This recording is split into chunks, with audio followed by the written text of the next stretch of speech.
اسی لیے تو بحث ہوئی ہے کہ جو علم کلام عقل کے ذریعے خدا کا دفاع کرتے ہیں ان کے پیچھے نماز بھی جائز ہے یا نہیں۔ امام احمد بن حنبل رحمۃ اللہ علیہ ان کے پیچھے نماز کو مکروہ قرار دیتے تھے، لیکن مجبوری ہو گئی کہ اب ہماری آئندہ نسلیں اس زبان کے علاوہ سمجھنے سے قاصر ہو گئیں۔ یہ نہیں ہے کہ شکر اور میٹھے میں کوئی عیب پیدا ہو گیا ہے، جنہوں نے اس شکر اور میٹھے سے حلاوت پانی تھی انہیں شوگر ہو گئی ہے، عیب ان میں واقع ہو گیا ہے۔ بیج اب بھی زرخیز ہے، زمین خراب ہو گئی، یہ چیز ہوئی ہے۔ اس لیے اللہ تعالی نے یہ جو پیدا فرمایا ہے شر، ظلم، اس بچے کو جو پیدا فرمایا ہے، اور اس کائنات میں جو ظلم اور شر اور یہ جو چیزیں ہیں، ان سب کو اگر آپ دیکھیں تو ظلم کہتے کس کو ہیں؟ آدمی اس کی بھی تعریف سن لے کہ ظلم ہوتا کیا ہے،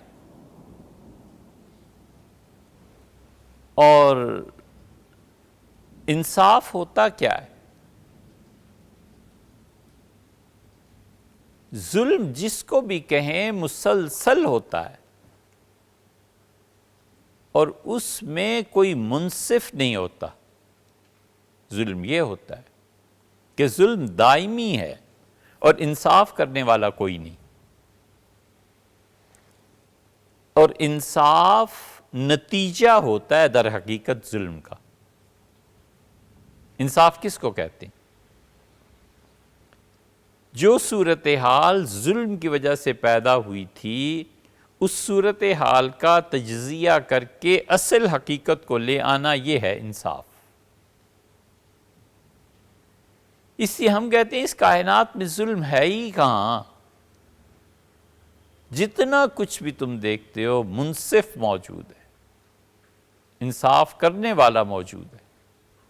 آج نہیں تو کل یہ انصاف سامنے آئے گا، اور پھر بہت خوبی کی بات، بہت شاندار اور عالی شان بات یہ ہے کہ جس سے انصاف کرنا ہے اس کو کسی گواہی کی ضرورت ہی نہیں ہے، وہ سب کچھ جانتا ہے۔ ظلم تو اسے جب کہیں جب انصاف کرنے والا کوئی نہ ہو۔ جب انصاف کرنے والا ہے تو پھر صرف وقت کی بات ہے، وقت گزر جانا چاہیے۔ وقت جب گزرے گا تو انصاف خود بخود اس کے پاس چل کے آئے گا۔ یہ ہے وہ بات جو سے کہ مالک یوم الدین، قیامت کے دن کا مالک، جزا کے دن کا مالک، انصاف کے دن کا مالک، کہ اس دن انصاف پورا پورا ملے گا۔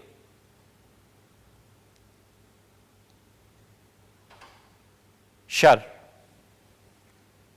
برائی، اسے جو آپ مرضی نام دے دیں،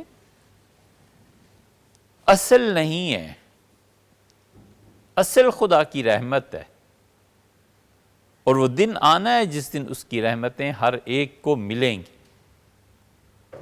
خدا کی رحمت کبھی بلا ارادہ دیکھتا ہے اور کبھی ارادے سے دیکھتا ہے،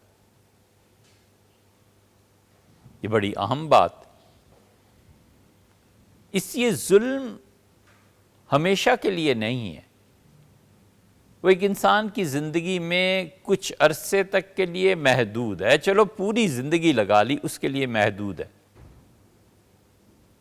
اس لیے آدمی جب آخرت کو اس دنیا کے ساتھ ملا کر دیکھتا ہے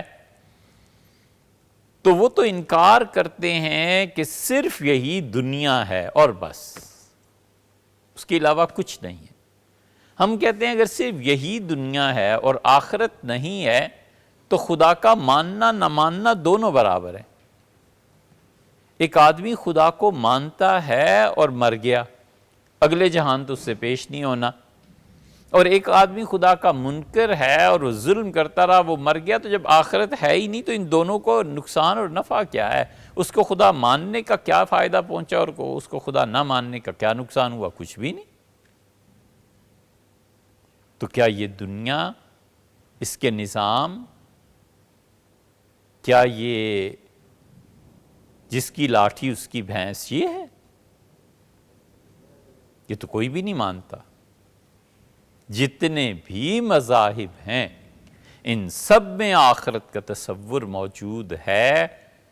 وہ آخرت کا تصور اس دنیا میں وہ اپنا وجود بتائے گا، یا آخرت مستقل ایک چیز ہے، اس میں اختلاف ہو سکتا ہے۔ اور اس میں بڑا اختلاف مادے کا ہے کہ مادہ اس کے لیے دو جہان ہے یا ایک جہان ہے۔ میٹر اس کے لیے ایک جہان ہے یا دو جہان ہے۔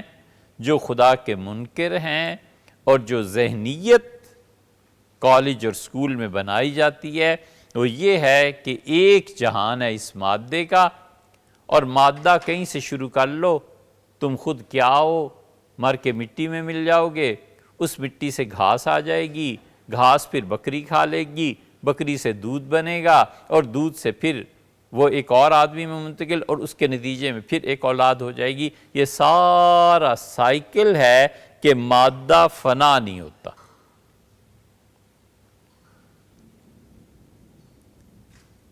یہ فرق ہے بہت بڑا۔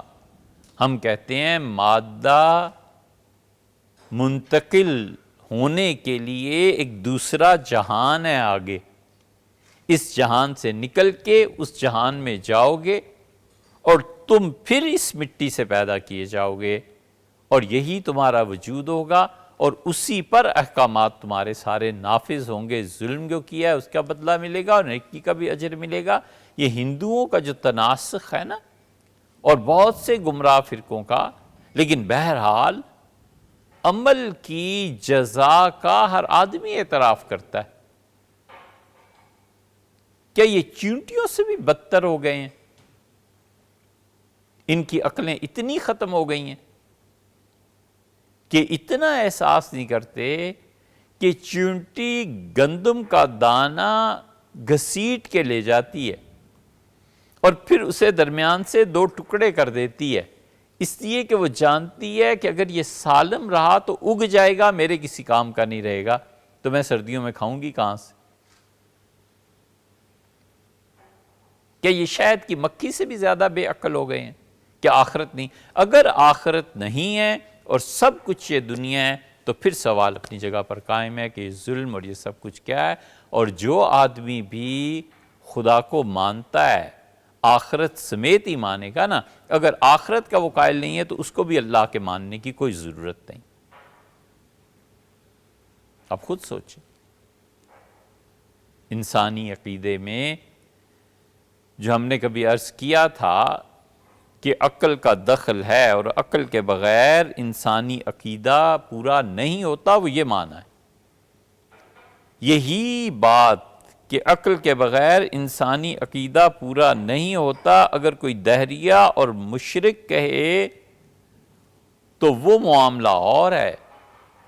ہم جیسا روایتی آدمی جو اللہ کے دین پہ، اسلام پہ نہ صرف زندگی بلکہ موت بھی چاہے اور اس سے مطمئن اور خوش صرف یہی نہ ہو بلکہ وہ تمنا بھی رکھے کہ خدا اس دین پہ قائم رکھے، وہ تو اس کا تو نظریہ یہ ہے کہ وہ کہتا ہے آخرت ہے، خدا کے ہاں پہنچنا ہے۔ ساری کی ساری توجیہ کا مدار یہ آخرت، کہ آخرت میں اللہ کو جواب دینا۔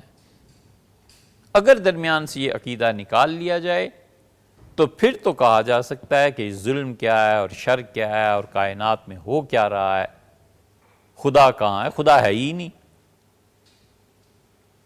جب آخرت میں آخرت نام کی کوئی چیز ہی نہیں تو خدا کے ماننے کی کیا ضرورت ہے؟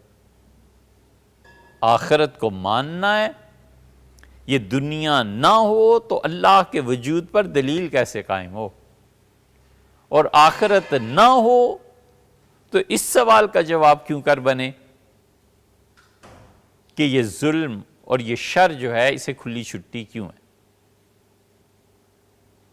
کہ ساری باتیں آخرت کے عقیدے کے ساتھ منسلک ہیں، کہ آخرت کا عقیدہ ہے ظلم اور شر وہ ہے حقیقت میں جس کا ازالہ نہ ہو۔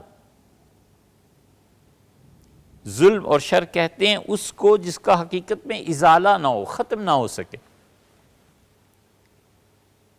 کوئی انصاف کرنے والا نہ ہو۔ انصاف کرنے والا تو ہے، اس کو ختم کرنے والا بھی ہے، اور انصاف اس ظلم کے نتیجے کا نام ہے نا، تو جب ختم ہوگا، اسی لیے خدا بار بار آخرت سے ڈراتا ہے، اپنے آپ سے ڈراتا ہے۔